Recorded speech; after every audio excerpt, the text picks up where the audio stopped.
Hi, it's Friday, and I'm about to record a video that I didn't expect to be doing today. It's a serious video about protecting your family online and offline.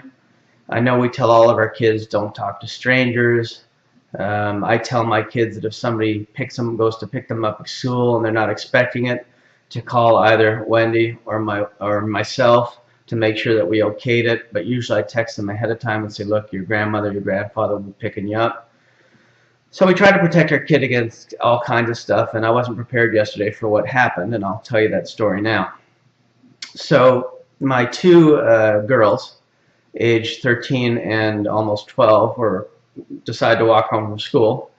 They walked together to the park, and then my oldest daughter, Julie, decided to come straight home while Amanda went to the park with some of her friends. So she was there, and she played with a bunch of her friends. There were about 40 or 50 kids at the park and a couple of parents. And then she decided to come home. So when she left the park, some man started following her. And she got about a block and a half away from the park, and he was following her, and he was gaining on her. He was getting closer, and he was carrying a cane, and he was pointing it at her. He wasn't using it to walk. He was holding it in a threatening manner. So she got quite scared and did the smart thing, headed back to the park where all the people were so that she'd be surrounded by people and be safe. The man then turned around and followed her back to the park, and then he hid behind a pole, and one of the mothers saw what was going on.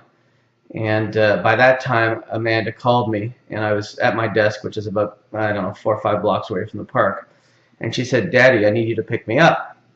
And I said, man, to walk home like you always do. And she said, no, Daddy, it's serious. Some man is following me, and he's threatening me, and he's carrying something, and I need you to pick me up. I said, okay, I'll be right there. And I dropped my phone on my desk, got in my car, got there in about 20 seconds, got a hold of Amanda, and obviously by this time, like a lion protecting her cubs, I was pretty angry and pretty irate that somebody would do this to my kid. So I took Amanda out of the car, told her that she was safe. She was bawling her eyes out. And I took her and said, now show me who the man is. So we went to the park, and everyone saw that I was coming with Amanda. There were about 40 girls and guys that were scared and shaking and nervous, and they came up and talked to me as I walked over towards the man. I'm going to try to keep this as clean as possible because I know other kids may be watching this. I told the man to get out of the park in not so nice terms and get out of the park now and never to come back to the park.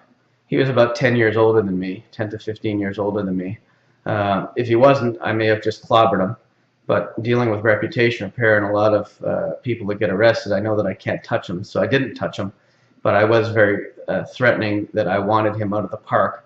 And I said to him, if you want to chase somebody, get up and chase me, and come chase me now because I'm ready. Pick on some of your own size.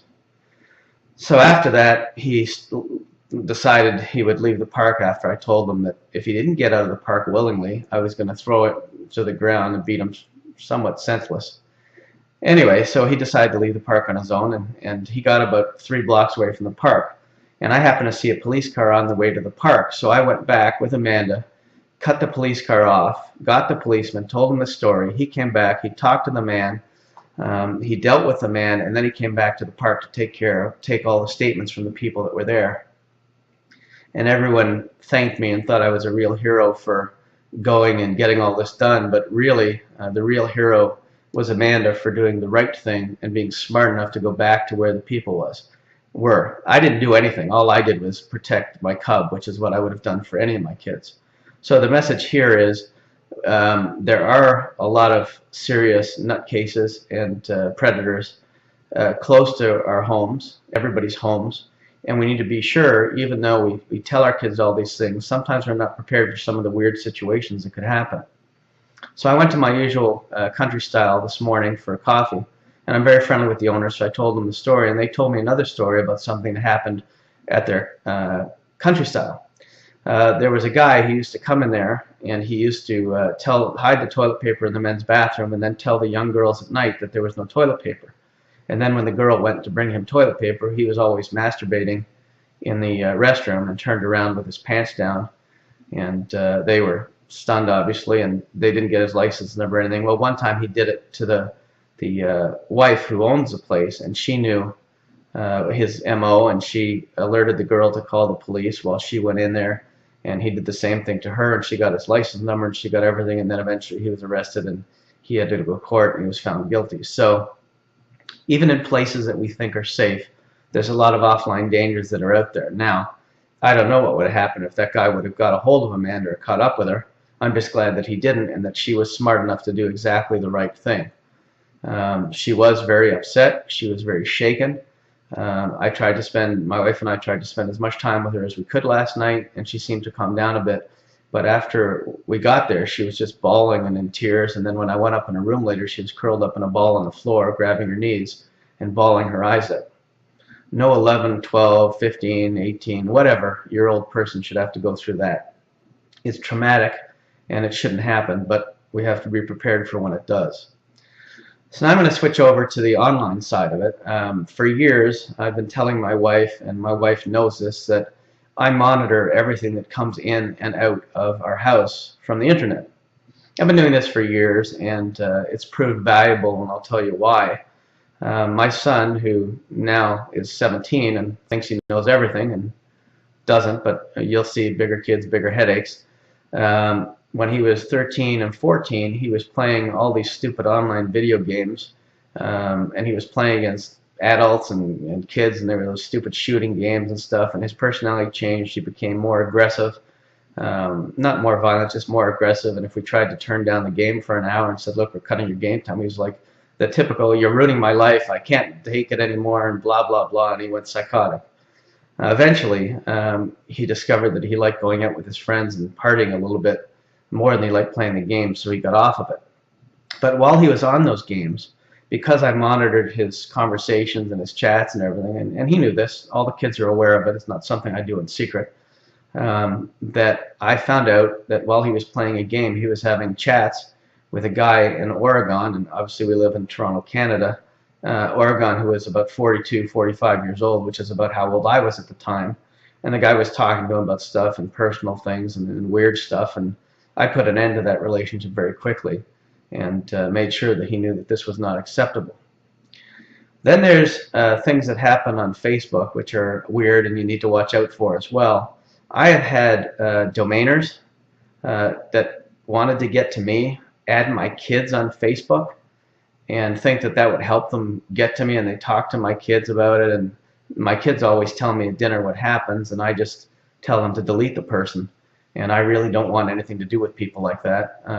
If you're going to talk to somebody's kids that are underage to try to get to me, I make all my information and contact information available. I would think that would be a better way to do it than to try to go through my kids. But anyway, there was even an incident with my wife, who's pretty open, and we're pretty honest, and some guy was talking to her at school, and he started, they were exchanging stuff. She's a Cowboys fan, he's a Steelers fan, and she eventually gave him her email address, and they started communicating back and forth, and it was a little much, and it started to get more personal, and I told her to cut it out because it was a little bit too odd. And he kept going and getting more personal, and I sent him a nasty email, and I said, you better effing leave my wife alone and never talk to her again, or I'm going to find you, and I'm going to knock the crap out of you. And that's where it ended. So, I mean, there's not a real message there. She knew I was seeing the emails. She didn't care. She had, in her mind, it was all innocent, but I know how guys think.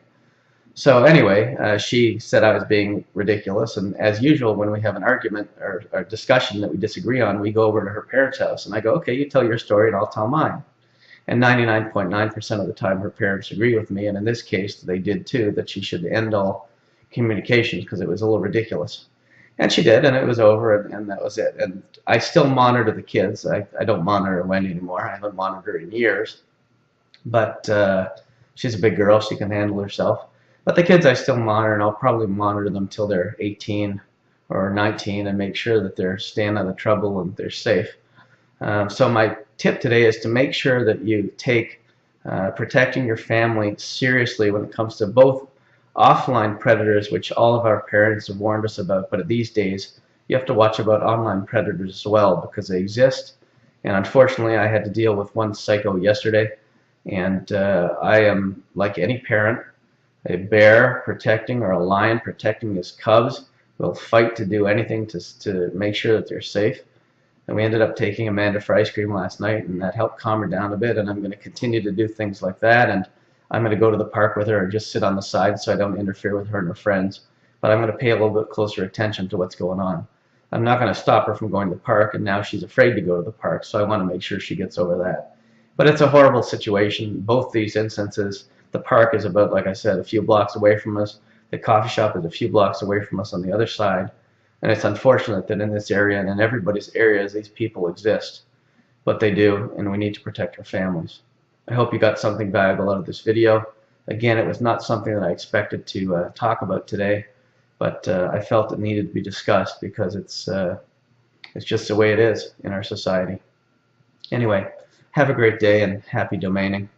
Bye-bye.